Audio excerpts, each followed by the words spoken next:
outorga é um ato administrativo. Então, a gente tem um instrumento de comando-controle dentro da política de recursos hídricos, é um ato administrativo que é o ato final dentro de um processo que se inicia com a solicitação da outorga, né? É um processo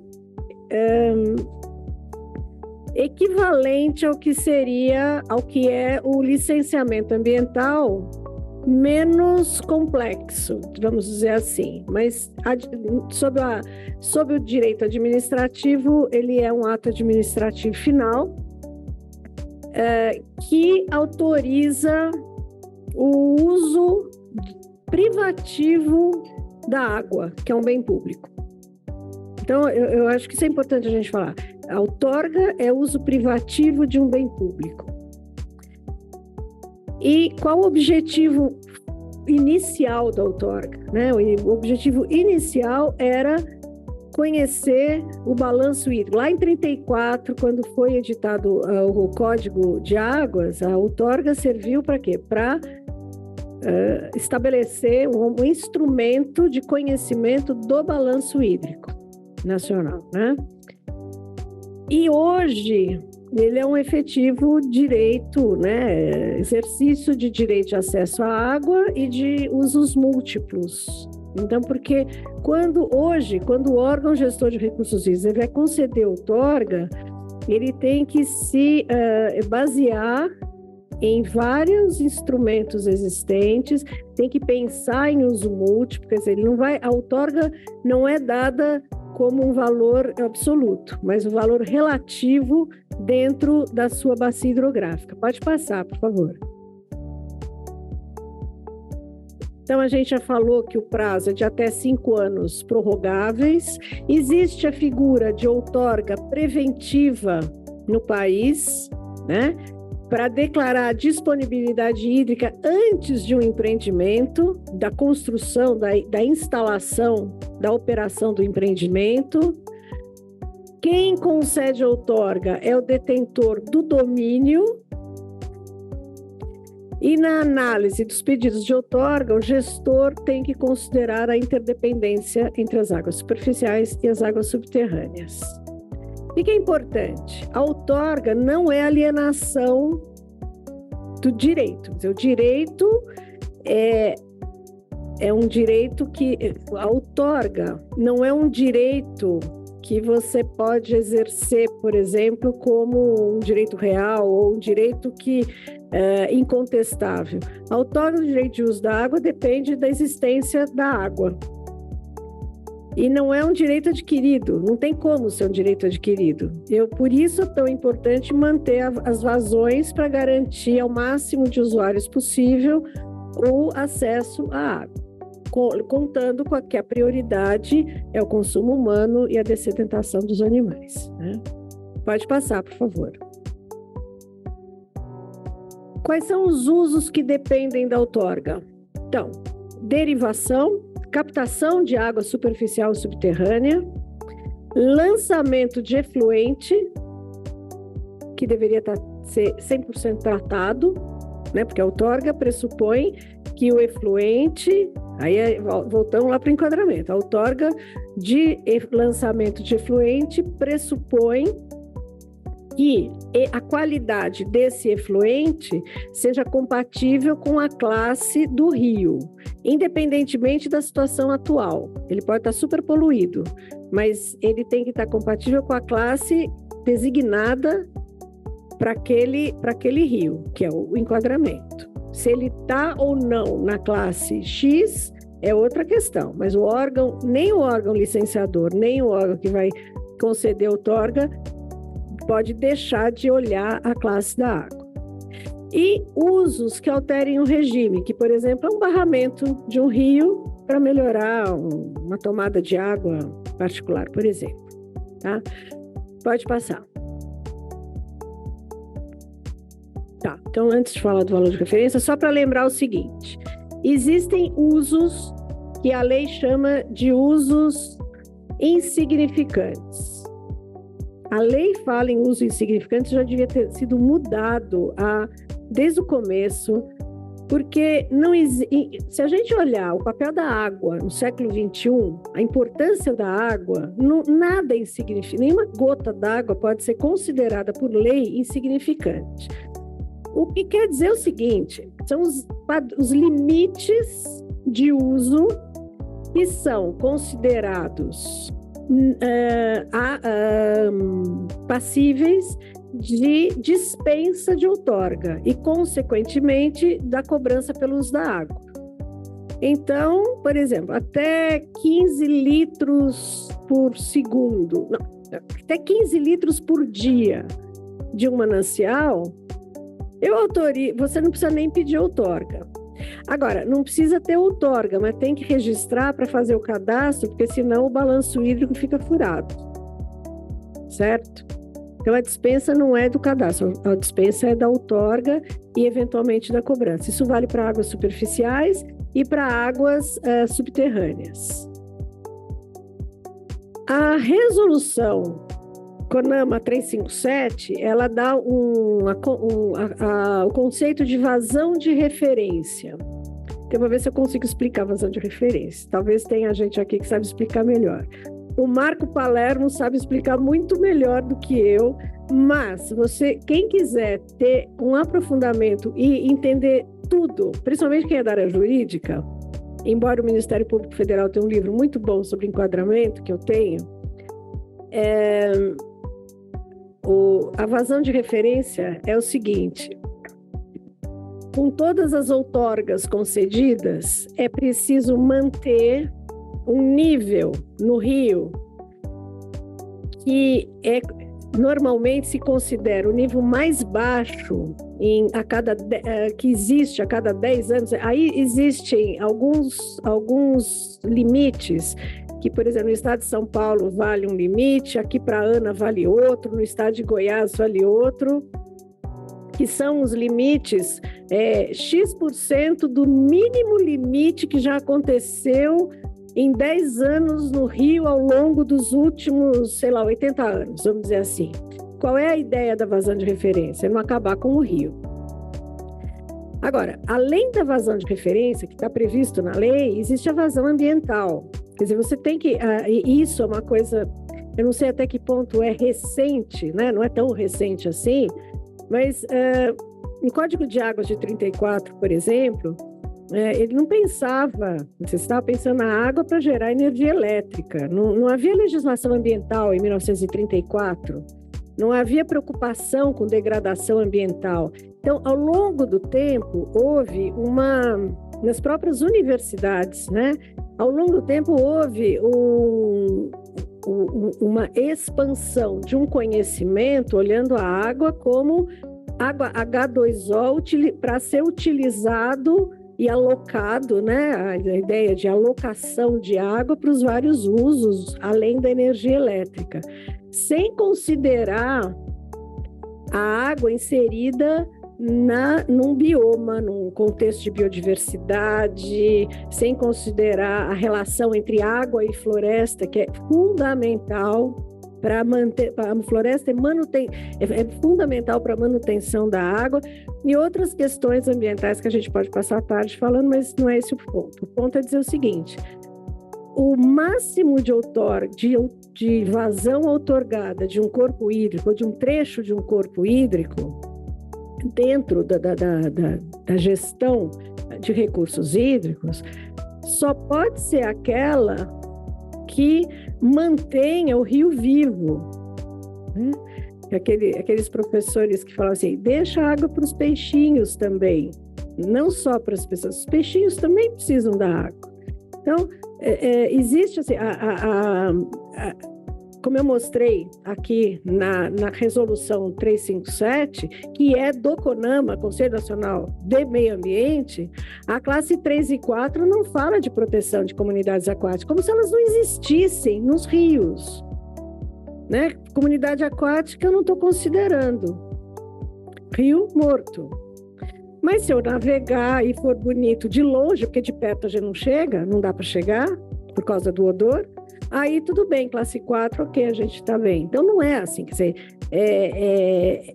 é uma forma de olhar a água que eu acho que merece muita alteração ainda se a gente quiser pensar em caminhar para o século XXI, chegar no fim do século XXI com água e floresta, né? E biodiversidade. Acho que esse é um desafio que a gente tem que encarar. O que era para 2030 de mudança de clima já está aqui em 2023. Há escassez maior de água, há previsão de maior escassez e mais chuva em outros lugares. Quer dizer, no fundo, são previsões, a gente não sabe exatamente para que lado vai, né? Há uma incerteza. Então, quando há uma incerteza, a gente tem que tomar medidas para diminuir a incidência de risco por conta dessa incerteza. Isso não é do direito, mas é da boa administração, né? De qualquer coisa, não só administração pública.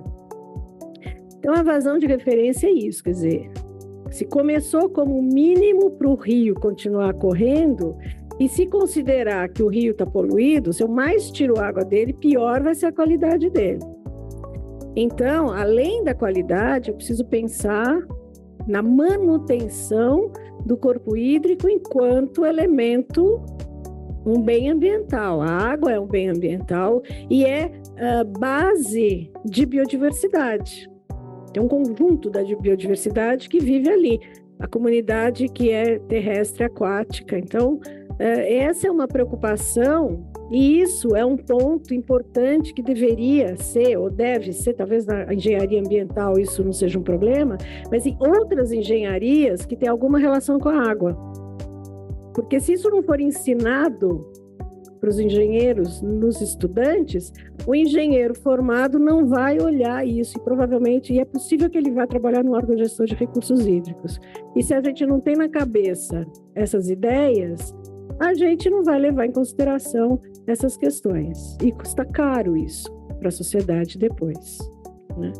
Mas tudo passa pela capacitação, pela educação, pela formação profissional. Isso que eu falei, o biólogo é quem mais entende biodiversidade. Pergunta se na faculdade de Direito a gente pensa, mesmo na área, na aula aquelas aulas raras de Direito Ambiental, ninguém fala sobre biodiversidade, e nem água.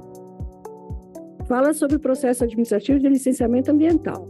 E ó, tá? Direito humano à água, é importante? Claro que é importante, mas não fala de água, gestão, não. Nem na economia, nem na administração e na engenharia também. Tá?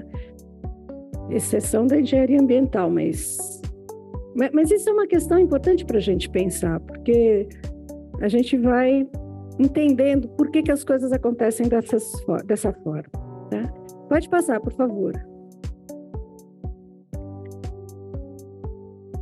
Bom, aí o que seria a alocação da água? A alocação da água aqui é o seguinte, estou falando, eu não coloquei um mapa, mas eu estou falando do semiárido brasileiro. O semiárido brasileiro fica preponderantemente na região nordeste do Brasil.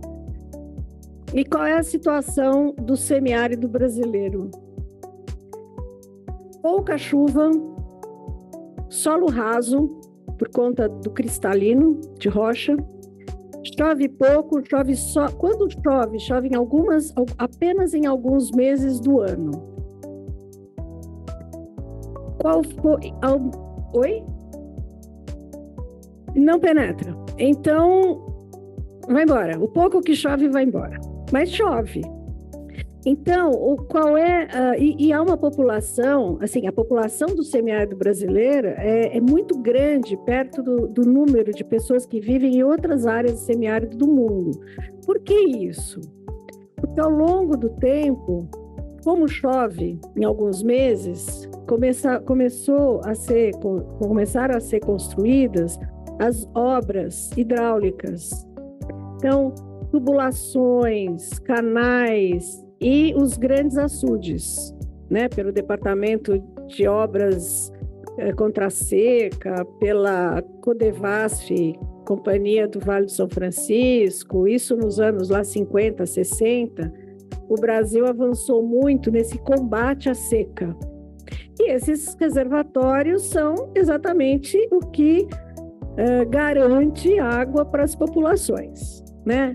Posteriormente, houve uma grande transposição do Rio São Francisco em 2 eixos, que eu deveria ter trazido. Eu vou tentar trazer um mapa aqui, porque, principalmente para quem não é brasileiro, eu acho que fica mais difícil de entender o local, mas eu vou trazer. Logo depois da aula, eu vou ver. Amanhã eu trago, né?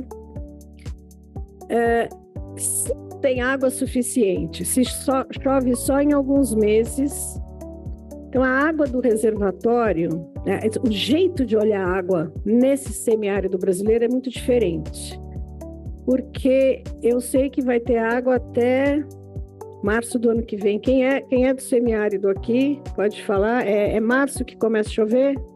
De março ao junho, mais ou menos? Isso.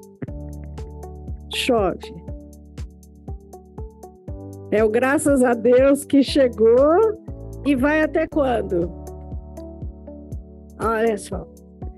São 4 meses de chuva e 8 de não chuva. Então,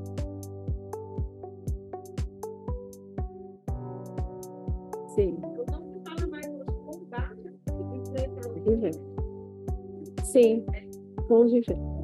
Porque se descobriu, principalmente no Ceará, uma forma de conviver com a seca muito, muito efetiva e eficaz, e é uma realidade diferente. Agora, tem uma questão importante. Essa água que está no reservatório, ela vai durar o ano todo.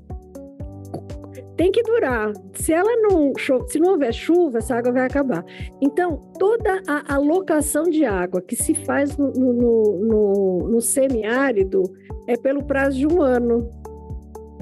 Tem validade.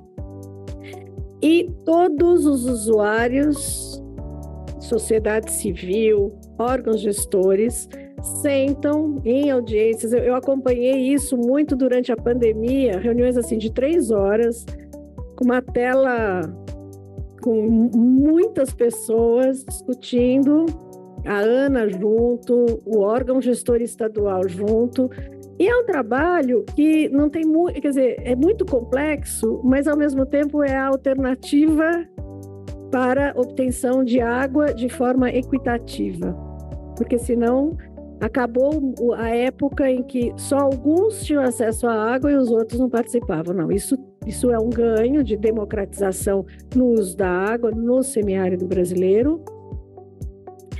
E a fórmula é evitar o conflito. Não é para ter conflito, não tem lugar conflito de água mais. Ele tem que usar. Ah, mas vai ser pouco para mim. Aham, para você e para todo mundo. Então, é um jeito, é uma forma, é uma realidade onde as pessoas não podem se deixar de sentar e negociar até chegar a um acordo, né? Então, existe um exercício de governança, existem comissões gestoras dos açudes, existem associações de usuários, e existem os órgãos gestores de recursos hídricos.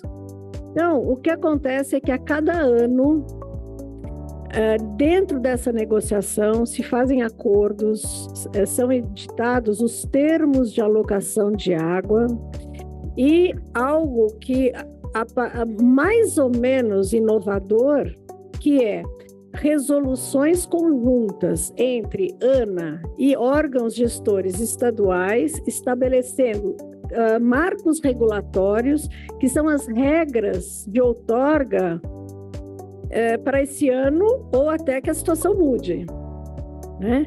Então, tudo é por 1 ano, pode ser que continue se chover igual, mas se chover mais muda, se chover menos muda. Então, é uma situação em que a governança precisa ser permanente, não pode parar essa governança, senão vai faltar água para as pessoas. Tá? Então, isso é e esses marcos regulatórios, eles são, é muito uma iniciativa da Agência Nacional de Águas, fazendo os estudos, participando junto com os órgãos gestores estaduais, tanto assim que as resoluções são conjuntas para as bacias.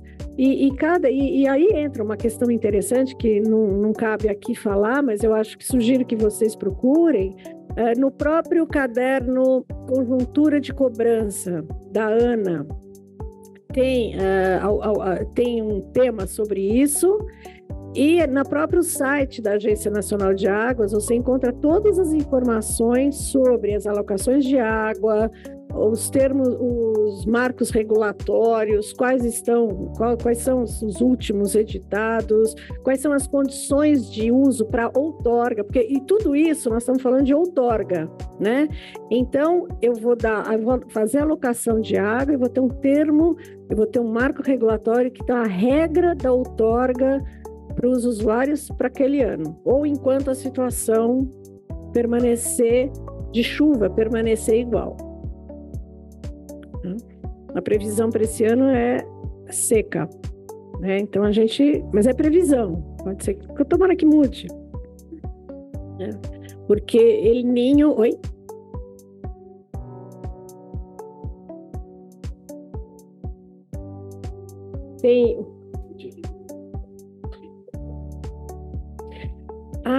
Tá, a lista. Tá. Eu vou ler e vou responder, gente. Não vou responder agora, não. Eu acho melhor acabar isso e eu vou ler e amanhã eu respondo. Ou por escrito. Vocês vão ter a resposta. Pode mudar, por favor. Oi. ¿Quieres hablar ahora? No. No, usted no indica, pero yo tengo una pregunta. Sí, entonces. Sí, pero lo otro usted nos da el pase. Con respecto a esta asignación en sequía, en las secas que llamamos. Le voy a comentar cómo es en Chile y a ver si es parecido. En Chile son las organizaciones de usuarios las que tienen que determinar la distribución de agua conforme a los derechos en épocas de sequía. ¿Son solamente los usuarios? Los usuarios organizados. Organizados, pero no el poder público. Ahí está el punto. Cuando no se ponen de acuerdo, llega la autoridad acá, y se le ordena. La ley y la reforma del año pasado, que fue una reforma bien profunda, incorporó que este acuerdo sea presentado a la Dirección General de Agua y la DGA lo aprueba. Pero en regular siempre son los mismos usuarios que determinan cuánto es la disponibilidad en el momento y dicen, por ejemplo, tenemos 50, 60% de disponibilidad, por lo tanto se dispone que eso cada usuario saque y se origina. Cuando no hay acuerdo, cuando hay conflicto, interviene la Dirección General de Agua y determina cuánto es la distribución. Pero por lo que entendí, que acá es la autoridad la que determina. Que llama todos los usuarios y juntos deciden. Y después, la Autoridad de Água da União e dos estados vão estabelecer um termo regulatório, marco regulatório, que são as regras que já foram definidas e acordadas por todos, usuários e poder público. O poder público anda junto com os usuários. E esse procedimento está regulado? Está regulado. Está regulado e tem prazo? Tem prazo. No site da Agência Nacional de Águas, você tem uma página que explica exatamente como funcionam os termos e você pode ler os termos, o que diz cada termo, cada marco regulatório. Tem um marco regulatório entre a ANA e a Secretaria de Recursos Hídricos do Estado do Rio Grande do Norte, por exemplo, né? E aí tem toda a regra para concessão de outorga para aquele ano, ou se a situação se mantiver, vai seguir. Se faltar água, tem que fazer outra negociação. Mas no Chile, os usuários... Eu tenho uma pergunta. Quem fornece a informação para os usuários para que eles possam decidir sobre como vai ser repartido o uso da água? La Dirección General de Agua tiene una red de monitoreo. Tá. y es el organismo oficial para Ajá. cuántos son los caudales. Ok. Y en fines de agosto, septiembre, se hace un pronóstico, pero eso es solo referencial. Y la organización de usuarios pueden planear su temporada de máxima demanda. Pero la informação, las estaciones la mantiene la Dirección Geral de Agua. Em Brasil é diferente. Não, a informação sim, mas assim, em relação aos acordos sobre como vai ser dividido o uso da água, não é apenas feita pelos usuários. Sempre vai participar o poder público, ANA e estados, quando o rio dependendo se é uma bacia, se é um reservatório no rio de domínio da União, mas a ANA sempre vai participar junto com o Estado ou trechos de rios, eventualmente, não só reservatórios, depende da situação. E quando se chega a esse acordo, se dicta um acto administrativo, uma resolução? É uma resolução da ANA. Da ANA. Da ANA. A ANA tem poder de fazer, ela não é o Conselho Nacional de Recursos Hídricos, são resoluções mais técnicas, bem mais técnicas. Normalmente, a ANA faz um estudo e esse estudo vai embasar as decisões, objeto do acordo, e aí ela vai editar uma resolução. E va minha segunda pergunta a partir disso. Quem fiscaliza que se cumpre? As associações de usuários.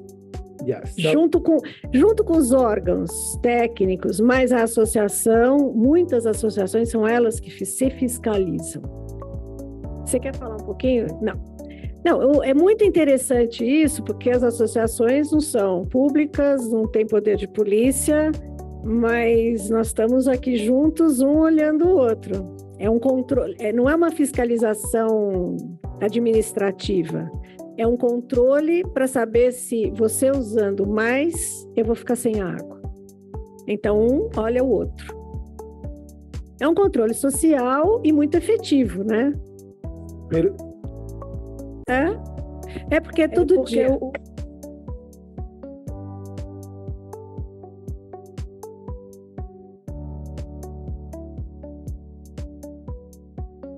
É que o órgão, ele não tem pernas para fazer essa fiscalização. Exatamente. Por mais efetivo Fala que seu seja, nome e fica de pé. Jaqueline, Ministério Público do Ceará, que é um estado que fica bem na região do semiárido, essa situação que a professora colocou, né?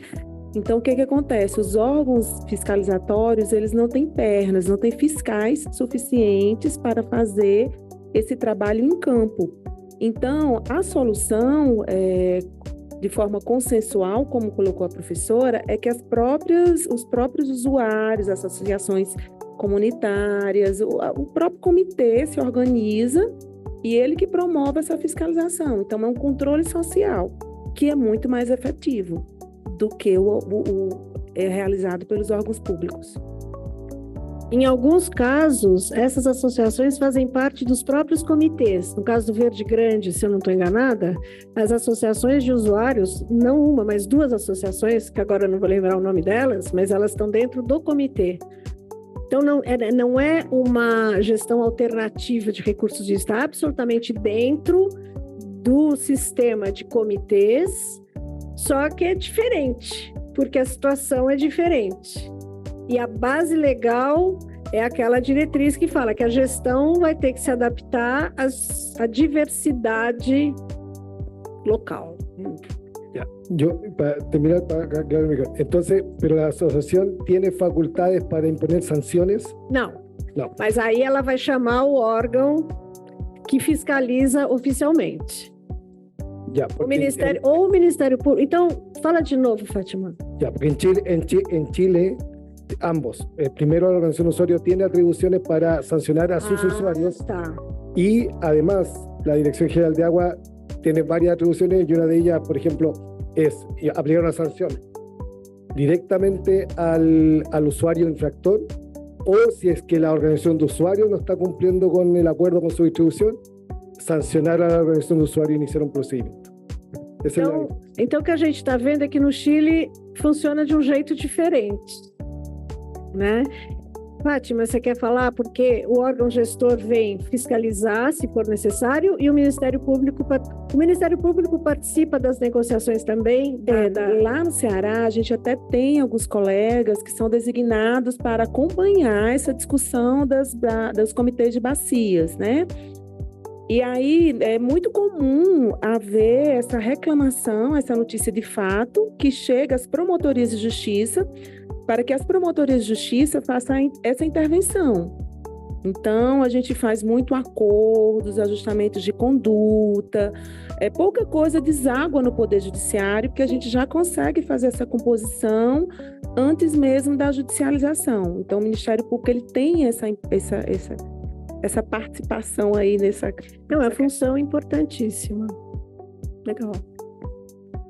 Você vai falar.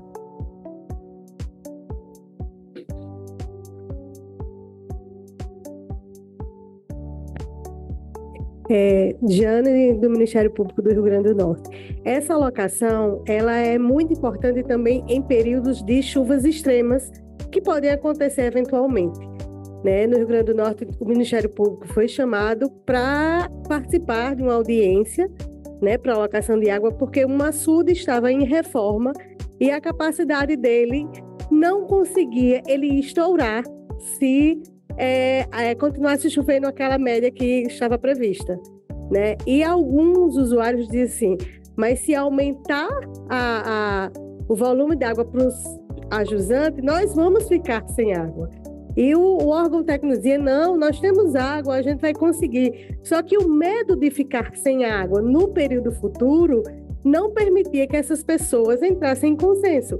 Então, teve que o Ministério Público ir e intervir, né, fazer um termo de ajustamento de conduta para assegurar que durante aquele período de um ano a água ia ser distribuída normalmente, né, do que já estava costumeiramente, né, porque nós estávamos num evento extremo de chuva, então o que já estava previsto fora a chuva ia ser distribuído normalmente, né, apesar de a gente ter um volume maior. Mas esse volume ia ser distribuído, ia ser descartado, né, no leito do rio, para que essa barragem não viesse a estourar. Ou seja, não é simples. E mexe com um ponto vital, porque... E se não chover depois? Né? Opa! Você levantou antes, talvez. Aqui, ó.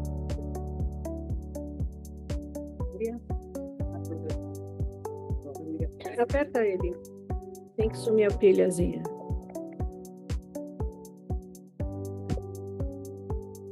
Foi. Não. Foi. Áurea Madruga, do Ministério Público do Piauí. Lá nós temos o Vale do Gurgueia, que é o semiárido segundo maior do Nordeste. E há uma ação judicial com o Ministério Público Estadual, o Ministério Público Federal, na questão das águas subterrâneas.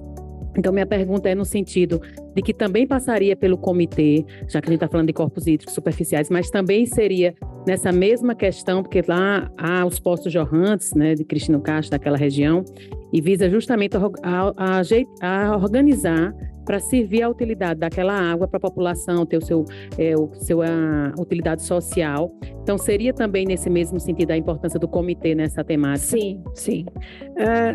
Tanto as águas subterrâneas, toda a regulamentação do Conselho Nacional de Recursos Hídricos, ele inclui água subterrânea nos planos, em todas as ações. Então, a indissocialidade de água subterrânea com água superficial é bem clara. Tá? Alguém mais levantou? Espera aí, precisa passar.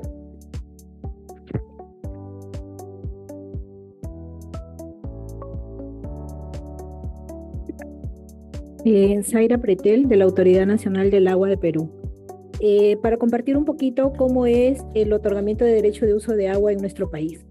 En otorgamientos de nuevos derechos, lo que hace el administrado es...